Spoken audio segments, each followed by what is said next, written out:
Alors bonjour tout le monde, aujourd'hui, qu'est-ce qui se passe dans notre corps lorsqu'on jeûne? Donc c'est pas compliqué, on va faire le tour de certains ranges de jeûne que les gens peuvent faire parce qu'on peut faire des jeûnes de 12 heures en jeûne intermittent jusqu'à plein de jours, 10, 15, 20, 30. Le plus long jeûne, by the way, a été de 368 jours, je crois. C'est pas moi qui l'ai fait, ne vous inquiétez pas. Et puis c'est extrêmement dangereux, il faut faire ça avec un suivi, on s'entend. Donc aujourd'hui, qu'est-ce qui se passe dans votre corps lorsqu'on jeûne? On va parler par rapport au jeûne intermittent. Qu'est-ce qui se passe après 12 heures? Jeûne intermittent encore jusqu'à 18 heures. Qu'est-ce qui se passe dans votre corps? Le fameux jeûne de 24 heures, du souper au souper, qui est un jeûne très populaire aussi également. Qu'est-ce qui se passe dans votre biologie? On va aller jusqu'au jeûne de 48 heures et je vais terminer avec le jeûne de 72 heures pour vous expliquer exactement ce qui se passe dans votre corps quand on jeûne. Donc, ça va comme suit. Vous allez voir, je vous ai préparé un beau tableau ici pour vous expliquer, pour que vous soyez capable de pouvoir suivre un peu. Donc, vous voyez jour 1, jour 2, jour 3, 12 à 24 heures, après ça 48 heures et 72 heures. Donc, après le premier 12 heures sans manger, qu'est-ce qui se passe? Il y en a qui vont dire, ben voyons, 12 heures, c'est facile, on fait ça. Ce que les gens ne comprennent pas, c'est que dès qu'on prend quelque chose d'autre que de l'eau ou un café ou du thé, après avoir mangé, c'est plus un jeûne. On a consommé quelque chose, donc notre corps repart la machine et il n'y a rien qui se passe dans notre corps. Donc, un 12 heures, ça voudrait dire que les gens, mettons, terminent de souper à 7 heures et ne touchent à rien dans la soirée, toute la nuit jusqu'au lendemain 7 heures, le lendemain matin. Donc, à ce moment-là, ça active déjà l'hormone de croissance du corps qui va commencer à croître dans le corps et ça va déjà commencer à préparer le corps pour la perte de poids. Il va y avoir des effets anti-âge aussi dans ces hormones de croissance-là et ça va commencer déjà à être bon pour les articulations. Vous savez, ceux qui ont des fois des problèmes d'articulation qui commencent à avoir mal un peu aux articulations, aux genoux, aux doigts, juste de commencer par un petit jeûne intermittent de 12 heures après un certain temps, quand on le fait de façon répétitive à tous les jours, ça va déjà commencer à jouer un peu sur les articulations. C'est sûr qu'il faut pousser un peu plus pour être capable d'avoir des meilleurs effets, mais disons que globalement, c'est ce qui va commencer avec l'hormone de croissance. Il y a des gens qui se font injecter aussi des hormones de croissance pour certains problèmes, justement articulaires, des affaires de ce genre-là. Je ne le recommande pas énormément, bien que je ne suis pas un docteur. Si votre docteur vous le recommande, vous embarquez là-dedans, il n'y a aucun problème. C'est très, très bon aussi. Il faut juste savoir que le jeûne, ben, ça active l'hormone de croissance de façon naturelle. Par la suite, on va se rendre jusqu'à peu près entre 18 et 24 heures. On va commencer à avoir l'autophagie qui va débuter. L'autophagie, c'est une des belles choses, une des avantages du jeûne, justement, qui sont extrêmement intéressants. Qu'est-ce que ça va faire? Mais il va y avoir une espèce d'effet anti-âge, un ralentissement au niveau cellulaire enclenché par l'autophagie. En réalité, il faut comprendre que quand on fait notre corps rentre en mode d'autophagie parce qu'on ne mange plus, c'est qu'il va commencer à recycler les vieilles protéines puis les vieilles cellules, puis il va prendre ce qu'il y a de bon dedans. Donc, en ce qui concerne, mettons, le dernier point, protéines recyclées, mais le corps va détruire la protéine, puis il va commencer à la fragmenter en acides aminés, qui sont les composants de la protéine, puis il va commencer à garder les bonnes acides aminés pour reconstruire d'autres protéines ou d'autres cellules, puis réactiver le processus de recyclage. Chose qui est impossible, l'autophagie, quand on mange continuellement. Notre corps n'a pas le temps d'entrer dans ce mode-là. J'en parle dans une des autres capsules, justement, concernant les protéines mTOR qui se trouvent à activer, justement, quand on va vers en avant, quand on développe des choses, versus le mode de recyclage quand on rentre en autophagie. Les dommages de vieillissement aussi, par l'autophagie, on s'entend que si les cellules sont trop vieilles, ce qui va se passer, c'est qu'ils vont commencer ils vont se faire détruire, puis ils vont se faire recycler pour redevenir de belles et jeunes cellules. Donc, par défaut, c'est sûr qu'on va enclencher le processus de nettoyage par rapport aux dommages de vieillissement que nos cellules ont. L'amyloïde au niveau du cerveau, une espèce de protéine qui s'agglutine un peu partout dans le corps. Les recherches par rapport à l'Alzheimer et le Parkinson commencent à démontrer que c'est cette espèce de protéine-là qui crée une espèce de calcification au niveau du cerveau, mais c'est surtout ça va s'agglutiner puis ça va commencer à endommager des zones du cerveau. Quand on rentre en autophagie, cette protéine-là va être détruite pour être recyclée. Donc, on va enclencher un processus pour être capable de nettoyer justement cette fameuse amyloïde-là qui est très dommageable, dis-je, pour le cerveau. Par la suite, quand on va être plus proche du 24 heures en autophagie, mais là, on va avoir les effets d'anti-inflammatoires, les effets de guérison sur les intestins. Ce que ça veut dire, c'est qu'en donnant un break à notre intestin, à notre microbiote, à notre estomac, il faut comprendre qu'en moyenne, après 12 heures, 13 heures, 14 heures, ce qu'on a mis dans notre bouche est rendu déjà à l'autre bout. Donc, notre système s'est vidé puis s'est purgé. Donc, de 18 à 24 heures en autophagie, ce qui va se passer, c'est que notre intestin va commencer à rentrer en mode d'auto-guérison, je vais dire, en mode spécifique pour être capable d'enclencher son nettoyage global.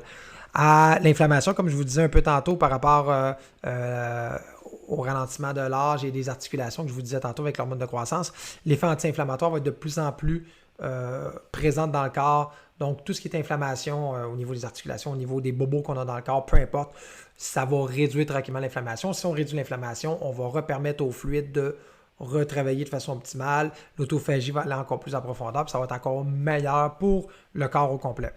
Cœur, cerveau, régénération. Au début, on parlait plus avec la myéloïde et la patente, on parlait plus d'un nettoyage avec l'autophagie. Et là, rendu près de 24 heures, on commence à avoir une régénération au niveau des cellules du cœur et du cerveau, et dans tout le corps aussi, en passant. Là. Microbes, champignons, etc., toutes ces choses-là, ces toxines-là, puis ces choses qui ne sont pas bonnes là pour notre corps vont commencer à être désagrégés et à être purgés par le système pour sortir. Donc, on va comme enclencher vraiment un processus de grand nettoyage au niveau du corps, ce qui est extrêmement bénéfique. Après 24 heures, ça dépend des gens, mais le glycogène qui est au niveau du foie, il faut comprendre que quand on rentre en jeûne, quand on ne mange plus, on va aller puiser le glycogène, nos sucres, si on veut, au niveau du foie, parce que le foie a une réserve. La réserve du foie peut aller, selon les cas, 12 à 24 heures. Il n'y a pas d'études vraiment spécifiques qui disent exactement quand est-ce ça va se produire, parce que quelqu'un qui fait un jeûne, mettons, de 18 heures ou 16 heures et qui va au gym s'entraîner, moi je fais ça, je suis capable avec des espèces de petits bâtons pour tester la cétose puis à quel point mon corps brûle les graisses. Je suis capable de vous dire que quand je ne vais pas au gym, si je fais mon jeûne intermittent moi c'est un 16-8 que je fais souvent, eh bien, si je fais un 24 heures, je ne brûlerai pas officiellement de graisse avant 20, 21, 22 heures. Si je fais de l'exercice, je vide mon glucose beaucoup plus facilement au niveau de mon foie. Donc, dès qu'il n'y a plus de glucose au niveau du foie, il n'y a plus de sucre dans le corps, le foie doit le créer, puis c'est là qu'il va rentrer avec les corps cétoniques, puis la cétose va commencer avec nos molécules de graisse, notre triglycéride, pour être capable de brûler notre énergie à partir de là.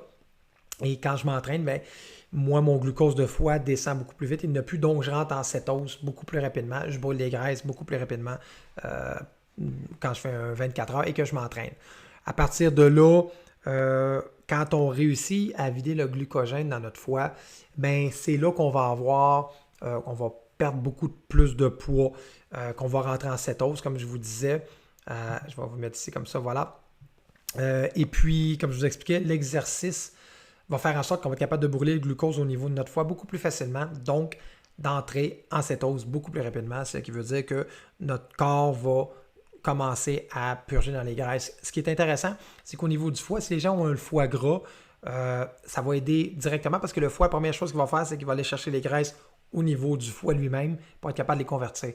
Donc, avis aux gens qui ont le foie gras ou qui ont ce syndrome-là, c'est extrêmement bon de faire des jeûnes 20 jusqu'à 24 heures. Là, on est capable de commencer à rentrer en cétose et ça va faire un bien immense à notre foie, justement, parce qu'il va être capable de se débarrasser des graisses qui l'entourent, grand nettoyage, et ça ne peut être que bénéfique.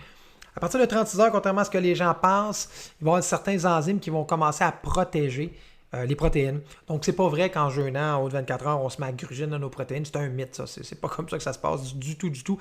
Il est vrai que parfois, on va peut-être brûler un petit peu de protéines au début, jusqu'à 24 heures, mais passé 24 heures, là, mettons à partir de 36 heures, on va rentrer dans un autre mode où notre corps va complètement arrêter de toucher aux protéines parce qu'il va les garder, se disant qu'il est important de pouvoir chasser puis avoir toute notre force pour être capable de nous nourrir. On s'entend, donc c'est pas vrai que les protéines vont perdre une masse musculaire, c'est faux. À moins que vous mangiez rien ou presque rien, vous ayez réduit votre apport calorique beaucoup trop, puis vous ne mangiez plus équilibré, là. Mais sinon, non, ça n'arrive pas, ces choses-là. 48 heures, cellules souches vont commencer à augmenter au niveau du corps. Donc, toute la régénération va être vraiment fabuleuse avec ça. Risque de cancer et tumeur, je ne suis pas docteur encore une fois, comme je vous le dis, mais il y a beaucoup d'études qui commencent à démontrer que quand on fait des jeûnes de 48 heures et plus, 48 à 72 heures, mettons, le risque de cancer et de tumeur va être réduit parce que le fameux système d'autophagie que je vous parlais tout à l'heure va commencer à jouer puis à désagréger les cellules qui ne sont pas bonnes, dont les potentielles cellules de cancer ou les potentielles tumeurs en devenir. Je ne vous dis pas qu'en jeûnant, vous allez arrêter votre cancer. Non, c'est pas ça que je dis. Ce que je veux dire, c'est que si on en a qui sont... Parce que des fois, on a un cancer qui se prépare et on ne le sait même pas, mais ça peut aider vraiment de façon préventive pour le cancer et les tumeurs. C'est sûr qu'il y a des études vraiment intéressantes qui parlent de cancer et de jeûne. Je n'entrerai pas là-dedans, mais ça peut être très bénéfique, effectivement. Mitochondrie, il va y avoir une augmentation au niveau des mitochondries, des cellules. La mitochondrie, c'est comme l'usine d'énergie de la cellule. Je vais faire ça court. Elle va prendre molécules d'oxygène puis de nutriments, elle va les mettre ensemble, puis elle va créer une combustion pour le cycle de Krebs, là, qui se trouve être l'ATP, puis tout pour énergiser chaque cellule du corps. Chaque cellule a plus ou moins des mitochondries, certains plus, certains moins, ça dépend de quelle cellule on parle. Il y en a qui n'ont pas, donc qui n'ont pas de respiration cellulaire, mais c'est très très rare. Mais tout ça pour vous dire que le corps va commencer à créer plus de mitochondries au niveau des cellules pour être capable de bien énergiser la cellule puis qu'elle soit bien efficace. Donc, si on fait un jeûne comme ça, à partir de 48 heures, on va commencer à recréer plus de mitochondries au niveau de nos cellules. Nos cellules vont devenir plus efficaces à faire leur travail. Donc, c'est super bon. Et donc, plus d'oxygène qui vont se rendre au niveau de vos cellules. Pour les gens qui font de l'hyperbare avec moi dans mon centre hyperbare, c'est très, très bon quand ils font un jeûne aussi. Ça va aider les mitochondries. Et moi, avec l'hyperbare, je vais injecter plus d'oxygène au niveau cellulaire. Très, très bon. Et donc, c'est ça. Après le deuxième jour, antioxydants. Les antioxydants vont s'enclencher et toute la détoxification du corps va se balancer. Il n'y aura pas vraiment de stress oxydatif, ça dépend, là, c'est très très rare, mais disons que globalement, ce qu'il faut retenir, c'est que c'est très bon au niveau des cellules, les effets antioxydants que ça va créer quand on se rend à 48 heures de jeûne. Finalement, pour ceux qui se rendent jusqu'à 72 heures, il faut comprendre une chose. Comme quand je parlais des hormones de croissance tout à l'heure, l'autophagie, plus on avance dans le temps, plus c'est croissant. Ça veut dire qu'on dit qu'à 12 heures, les hormones de croissance commencent à être enclenchées. Si on se rend à 24 heures, c'est encore plus bénéfique. Si on va jusqu'à 72 heures, c'est priceless, c'est encore beaucoup, beaucoup mieux. Les hormones de croissance vont être vraiment augmentées. C'est les hormones de croissance, l'autophagie et toutes ces choses-là qui font que, justement, le système immunitaire va être boosté. Les cellules souches, il va en avoir une panoplie dans le corps. Donc, qui dit cellules souches, dit cellules qui peuvent se transformer en la cellule qu'on a besoin. Donc, avec l'autophagie, tout ça s'enclenche. Perte de poids, plus d'énergie, plus de focus, plus de mitochondries. Tout ça est extrêmement bénéfique, on s'entend, pour le corps. Donc, à partir de là, ça donne une bonne idée selon les besoins, selon ce que vous voulez faire pour être capable d'obtenir vos résultats. Mais ça vous donne une bonne idée à savoir combien d'heures et qu'est-ce qui se passe dans votre corps. À partir de là, vous pouvez choisir qu'est-ce qui vous convient selon le but de ce que vous voulez obtenir. Je vous dirais que perte de poids, on va jouer de 12 à 24 heures, parfois même jusqu'à 36 ou 48. Avoir plus d'énergie, c'est pas trop court, c'est pas trop long. Je veux dire 12 à 24 heures, c'est très très bon pour l'énergie. Les gens qui ont des pathologies quelconques, que ce soit diabétique type 2 ou des choses de ce genre-là, il va falloir y aller un petit peu plus loin, mais ça, il faut en parler avec son médecin pour ajuster les médicaments en conséquence. Et puis, c'est ça. À partir de là, je vous dis à la prochaine vidéo. Merci beaucoup tout le monde. On se reparle bientôt.